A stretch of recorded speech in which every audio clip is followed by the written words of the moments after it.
नवरात्रि का चौथा दिन, माँ कुष्मांडा की पूजा। कहा जाता है कि माँ ने हल्के से मुस्कान मात्र से पूरे ब्रह्मांड की रचना कर दी।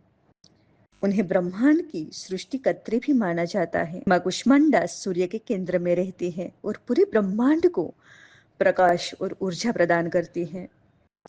माँ कुष्मांडा को अष्टभुजा देवी भी कहा जाता है। उनके हाथों में कमंडल, धनुष बाण, कमल, शंख, चक्र, गदा और अमृत कलश होते हैं और साथ में जपमाला भी होती है। उनका वाहन सिंह है। इस दिन मालपुए का भोग चढ़ाना चाहिए। महिमा: आयु, यश और स्वास्थ्यदायिनी।